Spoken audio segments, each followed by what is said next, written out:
Hey everyone, how's it going? I hope everyone's doing well. So it's that time of year once again, time for the Metal Tag 2024.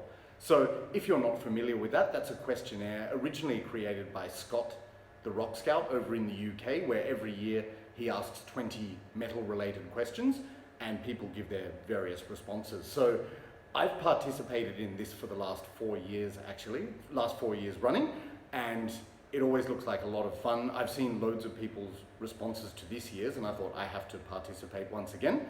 Actually, Scott was too busy to put the questions together this year, so the job's been taken on by Marty and Alan over at Heavy Metallurgy with additional contributions from Metal Mickey. So those guys put together a really interesting set of questions, which I'm looking forward to answering. So yeah, you probably know the score. There's 20 questions and we just answer with examples. So I'm not going to waste any of your valuable time. We'll get straight into it. All right, so looking at question number 1 then. Name a release you're eagerly anticipating in 2024. Well, there's several, but the first one which sprang to mind was the new Ace Frehley album. So this one's of course Space Invader, which came out several years ago. His new album is called 10,000 Volts, and I think that's coming out in February. And he's hyped that up to be his best album yet. If you're familiar with my channel, you'll know that I'm a massive Ace fan, massive Kiss fan, so really looking forward to that. His last album, Spaceman, I didn't like as much as this one, but yeah, really curious to check out more Ace Frehley material, so 10,000 Volts, that's my main choice. In addition to that, there's other releases coming out, like I'm also looking forward to the new Judas Priest, the new Cradle of Filth. I really enjoyed their last album, Existence is Futile. I think it's one of their best. Also, the new Nile. While I'm not a die-hard Nile fan, I think they're a really good band and their releases are always interesting. And one other underground release I'm really looking forward to is the new Hemlock. And when I say Hemlock, I'm not talking about the black metal band from the US featuring Danny Lilka, although I do like them. I don't think they're around anymore. I'm talking about Hemlock with a double K. That's a one-woman black metal project from the UK, and that's put together by the woman who was behind the project Sugoy, which you've heard me talk about on this channel, which is kind of like a combination of dark ambient, dungeon synth, and elements of black metal, but Hemlock is her black metal project. So that's set to be released this year, and I can't wait for that. All right, moving on to question 2. So question 2 says, it's Chinese New Year, 2024 is the year of the dragon. Show off an album either inspired by or containing dragons on the cover. Well, for me, this is easy because I only have one such album, and it might be predictable in light of what Marty was saying in his response. But yeah, this is Rhapsody of Fire with the Triumph of Agony. Yeah, and as he mentioned in that video, Rhapsody of Fire, or Rhapsody as they were formerly known, have a lot of, dragon-themed artwork. So you see this cloaked figure here and the dragon in the background. Very cool. If you're not familiar, Rhapsody are power metal from Italy, but it's very symphonic and very inspired by classical music and opera music for that matter. So much so that I think even classical music or opera fans who don't even like metal could appreciate this. It's extremely symphonic and operatic, great over-the-top power metal. So yeah, that's my choice for question 2, Rhapsody of Fire. And if that one was too predictable, I also have another one going by the namesake. This is Dragon, the band, with the very best of Dragon. If you're not familiar, I'm not sure how much people would be, but Dragon are a band from New Zealand which rose to fame in the 70s and 80s. They're a pop rock band, very popular in New Zealand and Australia. I'm not sure about the rest of the world, but I think they had moderate success anyway. So like some of their most famous songs, I think the most famous song is April Sun in Cuba, but they have so many great tracks. Like another big hit was Rain, Get That Jive, Island Nights, Magic. Yeah, so it's sort of, if you like pop rock music, and especially of the retro kind, like 70s and 80s, you'll really like this. So yeah, Kiwi band, ended up living in Australia, but very popular over there. But yeah, this is Dragon with the very best of Dragon. So that's the namesake and also the animal on the cover.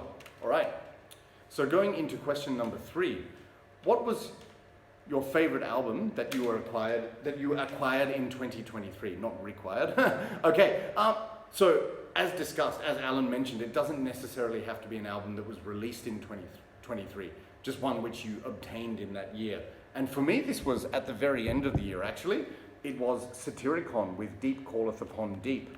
This came out a couple of years ago actually, but I'd been meaning to get hold of it for a long time, and I actually got it as a Christmas present from a family member. You know, they requested, what kind of releases are you interested in? Yeah, I was really curious to hear this, and was very pleased when I finally received it. Like, Satyricon are just a classic Norwegian black metal band, one of my favorites. I know a lot of people hail their early work, you know, which I love as well. You know, those albums like The Shadow Throne, Dark Medieval Times, You Can't Deny. Then they went in sort of like a rock and roll black metal direction, which was sort of stomp, clap, and very riffy, but I really like that too, especially, you know, for example, like the song King, the way Satyr just says the word king, it's amazing. Like, to me, the music of Satyricon, it's just like a reliable old friend, you know, like those rocking grooves, Nordic atmosphere, distinct vocals, and Frost's unique drumming style.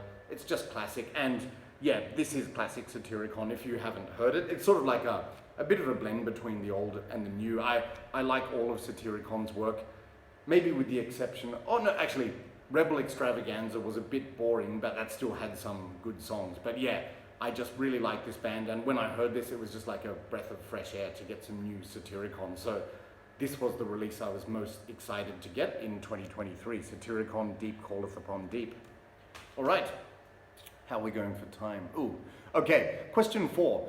Was there a title in 2023 that you were satisfied to purchase digitally, not on physical media, and why? Yes. So that was Sugoy with Secrets of the Golden Palace. So as you can see here, I'm obviously holding the cassette, but there's a story behind this. I'm going to leave the band name below because it's kind of an unusual long name, but as I mentioned before, Sugoy is a one female dark ambient dungeon synth black metal project from the UK. And I really like her unique style of dark fantasy music. And I've got a couple of her albums on CD, one on LP. And after I reviewed her relatively recent release, Landscape Shifter, she sent me a copy of this tape, which was very nice of her. The only thing is I don't have a tape deck, but this album I bought digitally so I could actually listen to it at home. And a lot of her earlier releases, which are classic as well, like Ominous Forest and Hexagonal Cemeteries, they were only released on tape and are now sold out. So I also bought those digitally at the beginning of 2023. So like 3 Sugoy albums digitally because I don't have the otherwise format to listen to those albums in. But yeah, if you like those styles, those genres of music, dark ambient, dungeon synth, and black metal, definitely check out Sugoy. So this is the most recent one at the moment. That's Secrets of the Golden Palace. All right. Going into question 5 then. Show an album that musically doesn't match the cover art. Okay, this was harder than I thought actually, and I remember I did a thread which was don't judge a book by its cover, but that was sort of different. That was talking about albums with boring cover art that had excellent music or vice versa. But anyway, I'm digressing. But for me, an album where the cover just doesn't match the music is Gore Fest with Soul Survivor. So yeah, Gore Fest, of course, famous death metal band from the Netherlands who then sort of went in a death and roll direction, if you like, and that was certainly prominent on this album. But, and I really like it. I know a lot of people heavily criticize them for changing their style and going in that more sort of accessible direction. I actually really like it because I thought they were evolving. They weren't just releasing the same album again and again. But anyway, this album is really good, but it doesn't really look even like a groovy death and roll album, does it? To me, it looks more like an alternative rock cover art. But in a way, that's sort of where they were going. But yeah, it's definitely, it doesn't sort of encapsulate the music you hear within this album, which is great, by the way. Okay, so question number 6 then. Who is a metal artist that you own the most by? So if you know my channel, these answers probably won't be surprising. But first of all, it's, yeah, Kiss for me. So with Kiss, they're probably my favorite band of all time, as I've mentioned.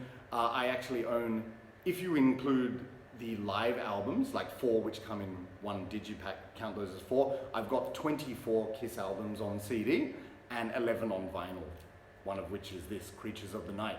Yeah, and I know some people say, oh, Kiss isn't really metal, but they've always been associated with heavy metal, or at least hard rock. But to the purists out there who don't accept Kiss as a heavy metal band, the other alternative would be Marduk. So yeah, Marduk, my favorite black metal band of all time, blah, blah, blah, you all know that. Yeah, by Marduk I have 20 albums on CD, 2 vinyl, and this 7-inch. Yeah. All right. And coming up to the next question, show an album, question 7, show an album that you blind bought in 2023. Okay, for me, that's Abath with Outstrider. So of course I am familiar with the project Abath. As I've mentioned, Immortal are one of my favorite black metal bands of all time. So when his debut solo album came out, I picked that up straight away. I had mixed feelings about it. There are some good songs, but I found some of it boring. So I wasn't in a hurry to pick this one up when it came out about 4 or 5 years ago. But if you saw my recent collection update, when I was shopping recently, I saw this heavily discounted because there was sleeve damage, and I'd never even bothered to listen to it just because I wasn't so keen on the first one. But I thought, okay, the price is right, so give it a go. And actually, I was pleasantly surprised. I think this may be better than the debut. So yeah, sometimes blind buys pay off. So obviously, I was a fan, familiar with Abath, but just had never heard this album, but decided to pick it up. So technically, it's a blind buy. Abath, Outstrider, great album. All right, so just checking I haven't missed any questions. Okay, good. So number 8, show a title that you own on more than one format. Okay, yep, there's a couple of examples here. So first of all, Enthroned with Towards the Skull Throne of Satan, excellent black metal from Belgium. So I own this album on vinyl and CD, as well as the Apocalypse Manifesto actually, but I just think this cover is more interesting. And another example of that, Beherit with Drawing Down the Moon. Yeah, and I have a few albums like this actually, I can't show them all, but some people might ask, why do you own them on multiple formats? Well, if it's an album that I really enjoy a lot, and I already have it on CD, I say that's worthy of buying on vinyl because it's, you know, one of my favorite albums. So these are 2 examples of some of my favorite albums of all time. That's why I own them in both formats, as I'm sure a lot of other people do. Okay, question 8, Bookworm. Sorry, I always think of the line in RoboCop, give me all your money, bookworm, or I blow your brains out. And fill it up on number 7. But anyway, show off a release conceptually inspired by literature. Damn, just a moment. Yeah, so for me, I had to think about this one carefully actually, but then it struck me like lightning. This is Amorphus with Elegy. So of course, Amorphus are a metal band from Finland, initially a death metal band that then incorporated folky and progressive and psychedelic elements, which is certainly shown on this album, Elegy. But Amorphus's lyrics, especially in the early days, were based on folk tales about the Finnish people. So it's got the song My Cantil, and this album's actually based on, excuse my pronunciation, Cantaletta, which is a collection of Finnish folk tales compiled by Elias Lönnrot. So it is considered to be a sister collection to the Finnish national epic, the Kalevala. And their previous album, Tales from a Thousand Lakes, was based on the Kalevala, but this one, Elegy, is based on the Cantaletta. So it's a collection of Finnish folk tales about the struggles and the daily lives of the Finnish people. And when you certainly hear that on this album, there's just so much atmosphere, and whenever I listen to it, I just picture myself being surrounded by the wilderness and the environment of Finland, and it's just a magical experience. So yes, folk tales, it's a compilation in a book, so that counts as literature in my book, no pun intended, but yeah, Amorphous with Elegy. All right, number 10. Name a band that you would travel a considerable distance to see live in 2024. Interesting question. So I've actually, in the past, I've traveled long distances to see bands. Like in the year 2000, I traveled to Germany to go to the Wacken Festival. Like, I'm from Australia. I admit I didn't go specifically just for that. I was backpacking around Europe, but still, I went to see a festival all the way in Germany, and there were a lot of bands there. The same with, in 2015, I traveled from Thailand to Belgium to see Grass Pop Festival, so there was a whole load of other bands. And for the last 2 years, I've traveled from Thailand to Finland to see Steel Fest in Hyvinkää. So a whole load of black metal bands there, and it was awesome. So people are asking me, are you going to go to Steelfest this year? Probably not, just because it was a long haul to travel to Finland, all that way, like, even though it was a direct flight, 12 hours, and then it's another hour and a half on the train, 2 hours to Ruttula, and then another 30 minutes to Hyvinkää, where the festival is. So I'm a bit burned out from doing it 2 years in a row. However, there were two bands that were supposed to play this year, which cancelled, and they were Varathron and Nocturnal Mortem. So Nocturnal Mortem, obviously, because they're from Ukraine, so because of the war going on, they were precluded from leaving the country. And I think Varathron, they had to cancel because of some family or personal matters. But yes, a band I would really like to see live one day, because I think they're just magical, is Varathron. And ideally, imagine if, let's say this year, there was some black metal festival in Greece. I would love to go and see Varathron in Greece. And if Medieval Demon, another Greek black metal band, were playing there, I would be there. I've seen Rotting Christ before in Bangkok, and they were amazing. Like, Greek black metal is amazing in general, but live, fantastic. So I'm not sure if that's going to happen, but let's just say in theory there was some Greek black metal festival featuring Varathron and Medieval Demon. I would go to Greece to see them, most likely. Yeah.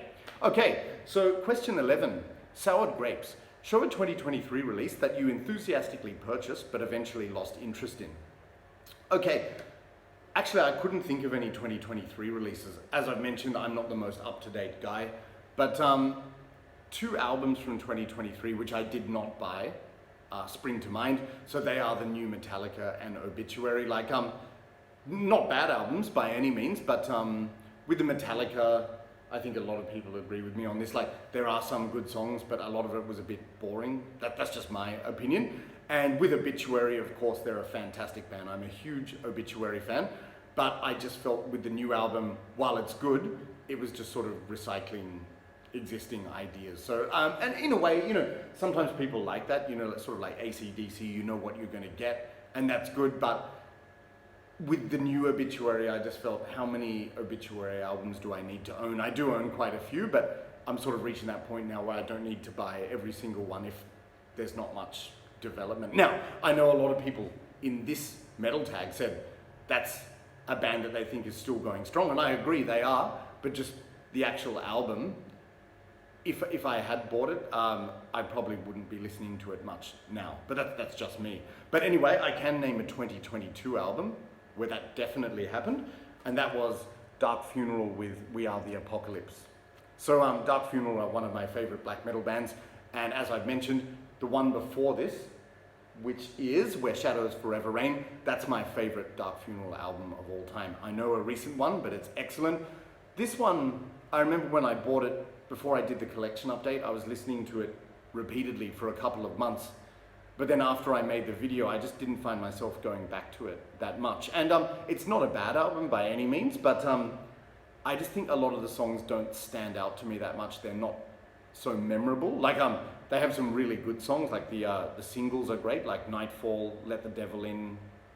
My favorite track is actually When I'm Gone, the melancholic, clean guitar one. And there are a couple of others that are growing on me, like A Beast to Praise and Leviathan, but there are just some tracks which don't really stand out at all. So by no means a bad album, but just I don't find myself coming back to this one all that often. So a 2022 release, Dark Funeral, We Are the Apocalypse.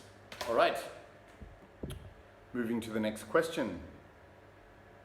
Okay, number 12, The Golden Child. Name an artist that you can feel can do no wrong.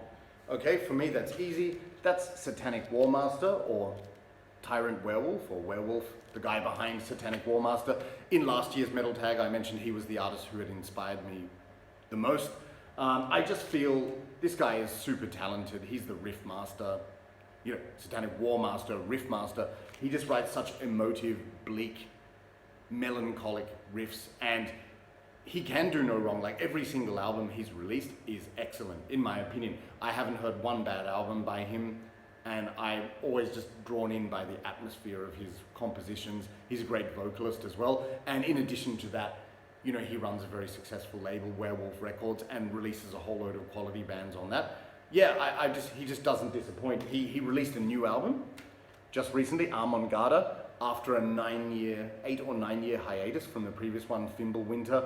This is awesome as well. Like, it just shows 8 or 9 years later, he's still got it. And I actually saw Satanic Warmaster 2 years in a row at Steel Fest. I saw him this year, and it was quite funny. Behind all the corpse paint, you could see he was smiling a lot, and I was thinking, drunk again or just happy to be performing live? Maybe a combination of both, but it was a brilliant show. So studio-wise and in terms of live performances, yeah, he's just flawless in my opinion. So an artist that can do no wrong, Satanic Warmaster. All right. Number 13, Overstayed Welcome. Name a band that you wish would have quit when they were ahead. Now, I think, as far as I know, I'm the only person who's chosen this one. Sorry to fans, but this is just my opinion. Yeah, Motley Crue, for sure, without a doubt. Yeah, I am a fan of Motley Crue, of course, and I'm not even one of those elitists who says only the 80s albums are good. Like, of course, I like all of the 80s albums. Even Girls, Girls, Girls was a pretty weak album, but it had a couple of good songs. But even after that, I thought like the self-titled album with John Corabi was really interesting. I liked that. And up to their retirement in 2015, they had a few albums, some good, some not so good. But in general, at least they were still making music and doing something interesting. But I feel that they should have just stuck to their retirement in 2015. And I know people might be saying, oh, you armchair critic, it's easy for you to say, it's not your band. Yes, I know. But they decided to reform again after the success of the movie The Dirt, based on the autobiography. The book is much better, by the way. But I just feel like it was done and dusted, you know, when they retired in 2015, going out on a high note.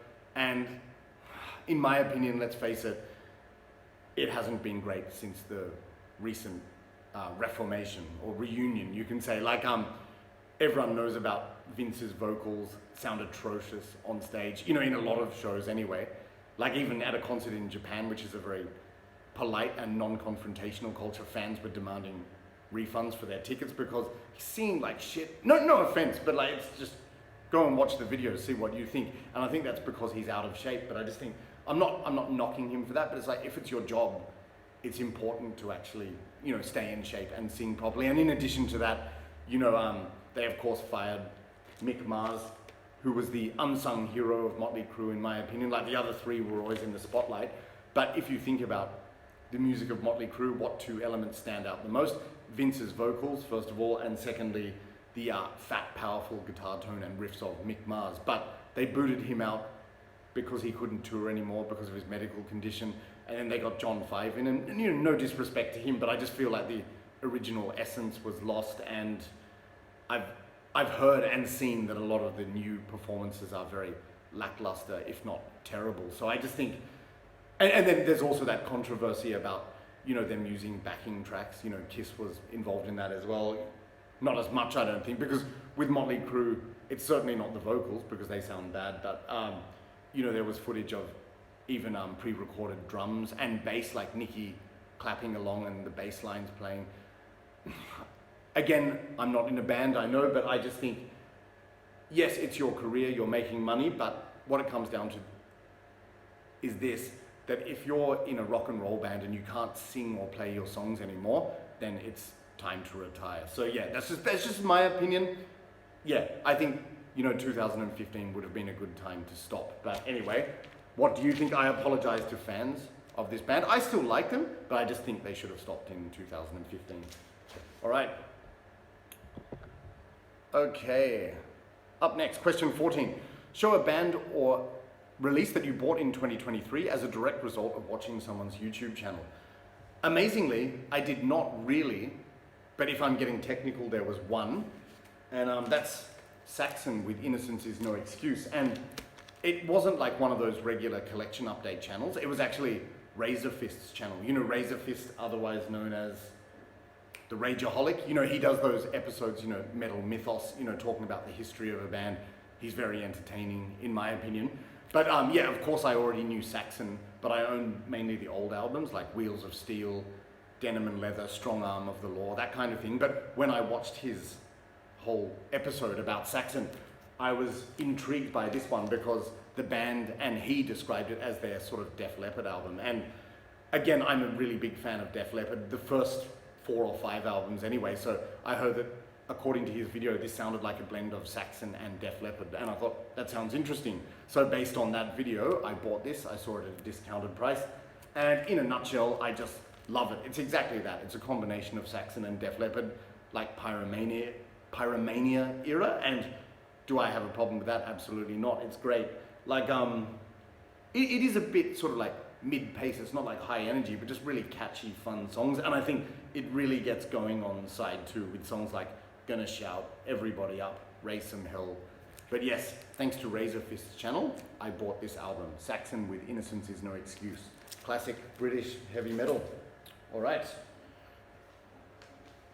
Okay. Number 15, show us an otherwise good album that ends up suffering from being too long. Easy, so Watain, Lawless Darkness. Really, I could have picked any Watain album because they're all long. And when I say that, it's not a criticism of the band. Obviously, I like them. But I just think with this kind of music, this is just my opinion, a black metal album doesn't need to be 70 or 75 minutes long. And people might say, oh, is that because you have a low attention span? No, it's just, I think that if an album's like 30 to 35 minutes, it just has more of an impact. Like I like those Deicide and Marduk albums where it's like 8 songs, 30 minutes, bang, done. But it doesn't have to be that extreme. I think, you know, up to an album doesn't really need to be longer than 45 minutes. So like this album is excellent. And I'm not saying there's too many songs, because in fact the last song is my favorite, Waters of Ain, with the clean guitars and atmosphere. I just think that some of the songs could have been trimmed down a bit, because I listened to this again the other day just to check, and it was an effort to get through. Like musically, it's really good, but I just think a bit too long. So that's just my opinion. So yeah, Watain, Lawless Darkness. Okay, number 16, show your favorite band t-shirt. I'm actually wearing it. So this is Vrav with Reign in Supreme Darkness. So this is just the album cover here. So you've got the logo, which is really cool. That cloaked figure silhouetted over the moon and the mountains and the castle. Yeah, Vrav is a one-man black metal band from Finland, heavily inspired by Emperor. So emulating those early albums by Emperor, like In the Nightside Eclipse, and elements of Reverence and Anthems to the Welkin at Dusk, but mostly In the Nightside Eclipse. So that's my favorite era of Emperor. After Anthems, I don't really need any material by Emperor. But yeah, if you like that, definitely check out Vrav. Yeah, and on the back here, it's got a picture of the guy, you know, holding a torch and a cloak in corpse paint. Really cool. Some of my other favorite t-shirts would be the Emperor self-titled t-shirt, you know, with the pentagram on the back. And also Panzer Division Marduk. I have that one as well. Yeah. All right. So 17 now. Share a band that has been around for at least 24 years that you think is still going strong and creatively relevant.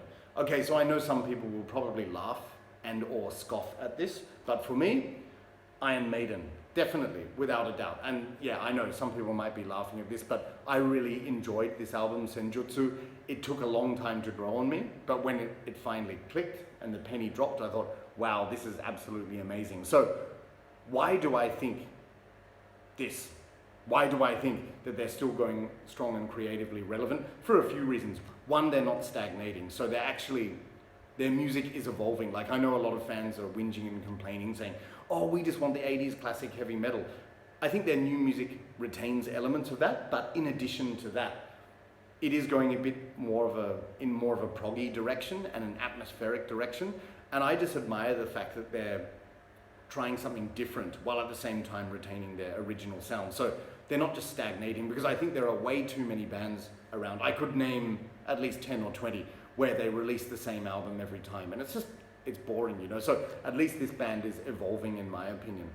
And in addition to that, what I really like about Iron Maiden is they're very conscious about pushing their new material. Like, you know, bands like Kiss, they always play the same recycled set list, or they did because they retired recently.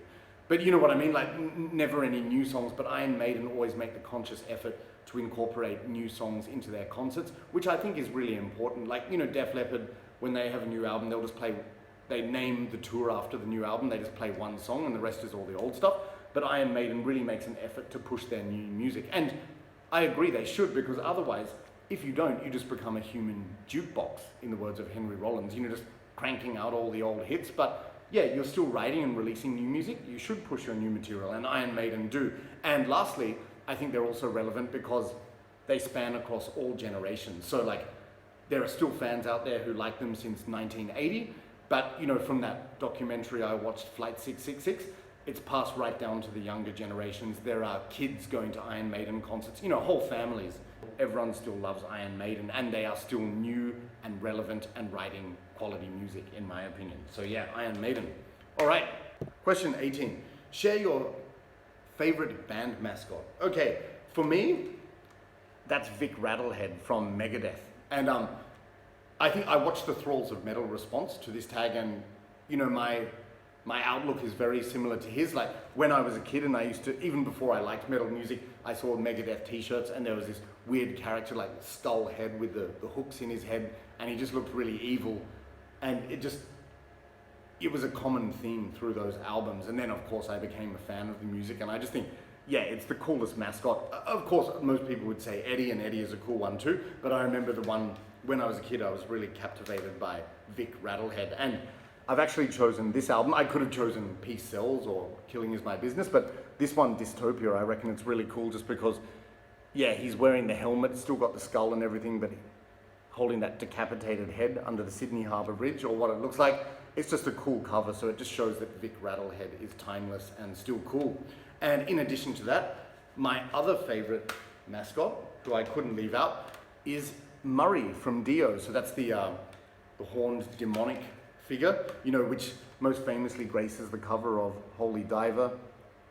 Yep, but of course, most of the other albums too, or at least the early ones, like The Last in Line, there he is, and also Dream Evil. Yeah, but like, it's a simplistic kind of design, but just so iconic and so evil. So I think Murray is a cool band mascot as well. And of course, Dio, fantastic band. All right. Question 19, grab bag. Share a random pull from your collection, no peeking. Okay, so I'll go over to the shelf. Try not to pull the shelf down.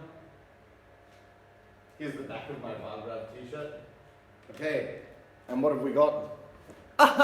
Obituary. So yes, I was talking about Obituary. Here's the evidence. I am an Obituary fan. I own a lot of them. So this is Executioner's Return, which was after their reunion. But yeah, great album. I really like this one. Some of my favorite songs on this would be Evil Ways, you know, Write Down What I Say, Drop Dead, and what are the other two I really like? Yeah, Contrast the Dead, fat riffs in that, and Second Chance, very catchy. But yeah, that's my random pull from the collection, Obituary with Executioner's Return. All right. And question 20, show an album from a metal band that others may not consider metal. Okay.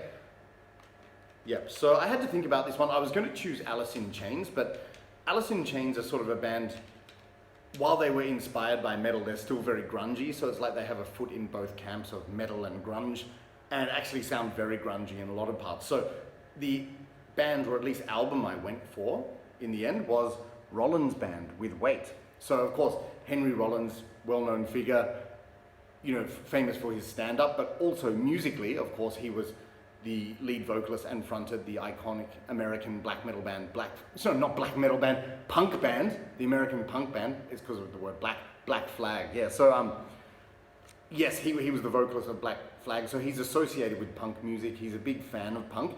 But it's interesting, with this album, when I copy it into iTunes, it classifies it as punk, but I think, no way, it actually sounds very metal, and that's primarily due to the musicianship, the riffing and the solos of guitarist Chris Haskett, who I think is criminally underrated. But you listen to the riffs and the solos on this album, it is very metallic, it's very heavy metal. Obviously the album is heavy, but like, listen to those solos and riffs, especially on songs like, give you some examples, Fool, Icon,